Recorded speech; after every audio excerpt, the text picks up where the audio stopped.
अस्सलाम वालेकुम दोस्तों, मैं हूं उस्मान मंशा और आप देख रहे हैं रेसलिंग फीवर। दोस्तों, क्या आपको पता है कि ब्रोक लेसनर एलिमिनेशन चैम्बर में ऑफ स्क्रिप्ट चले गए थे, यानी उन्होंने एलिमिनेशन चैम्बर में कुछ ऐसा किया था जो पहले से प्लान्ड नहीं था। और इसके अलावा एलिमिनेशन चैम्बर के बाद सेथ रोलिंस बहुत ज्यादा एंग्री हैं, जिसकी एक वीडियो भी सामने आई है। और इसके साथ साथ एक डब्ल्यूडब्ल्यूई सुपरस्टार ने विंस मैकमैन से जाकर माफी मांगी है, लेकिन क्यों और किस लिए। और इसी के साथ एक टैग टीम मैच की बात भी करेंगे जो रेसलमेनिया में होने वाला है। तो ये सब जानने के लिए इस वीडियो को पूरा लाजमी देखें। तो चलें बिना देर किए शुरू करते हैं।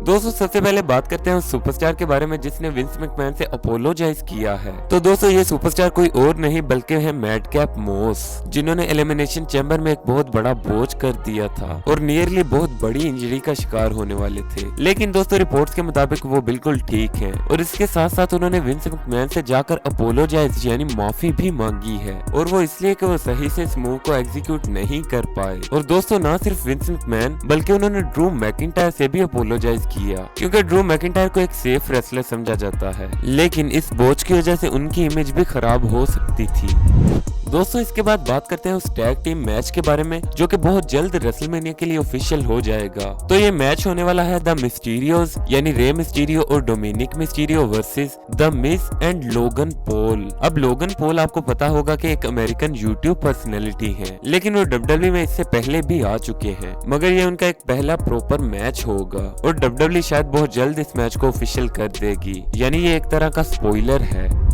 दोस्तों, अब बात करते हैं सेथ रोलिंस के बारे में। तो जैसा कि आपको बताया कि सेथ रोलिंस एलिमिनेशन चैम्बर में हार चुके हैं और दोस्तों इसके बाद शायद वो बहुत ज्यादा डिसअपॉइंटेड हैं। दोस्तों, एलिमिनेशन चैम्बर के बाद फैंस ने एक वीडियो शेयर की जिसमें हम सेथ रोलिंस को एलिमिनेशन चैम्बर मैच के बाद वापस आता देखते हैं और इसमें आप देख सकते हैं कि सेथ रोलिंस कितने ज्यादा डिसअपॉइंटेड नजर आ रहे हैं। और दोस्तों, वाकई सेथ रोलिंस बहुत ज्यादा डिसअपॉइंटेड है, क्योंकि ये वही सुपरस्टार है जो 2019 में ब्रोक लेसनर को 2 मरतबा हरा चुके हैं, लेकिन एलिमिनेशन चैम्बर 2022 में उन्हें टोटली स्क्वॉश कर दिया गया। उम्मीद है कि डब्ल्यूडब्ल्यूई रेसलमेनिया में उनके साथ कुछ बुरा नहीं करेगी। दोस्तों, अब बात करते हैं ब्रोक लेसनर के बारे में। तो जैसा कि एक सरप्राइजिंग एलिमिनेशन चैम्बर मैच के बाद ब्रोक लेसनर दोबारा डब्ल्यूडब्ल्यूई चैंपियन बन चुके हैं, लेकिन उस मैच में एक ऐसा स्पोर्ट भी था जो पहले से प्लान नहीं किया गया था। और ये कोई छोटा मोटा स्पोर्ट नहीं था बल्कि वो स्पोर्ट था जिसमें ब्रोक लेसनर इंक्लूडेड थे। दोस्तों, रिपोर्ट्स के मुताबिक जब एलिमिनेशन चैम्बर में ब्रोक लेसनर अपने पोर्ट को तोड़कर मैच में एंटर करते हैं तो वो एक अनस्क्रिप्टेड मूवमेंट था और शॉकिंगली ये पहले से प्लान नहीं किया गया था। अब मैच के इतने बड़े स्पोर्ट को डब्ल्यूडब्ल्यूई ने पहले से प्लान नहीं किया था,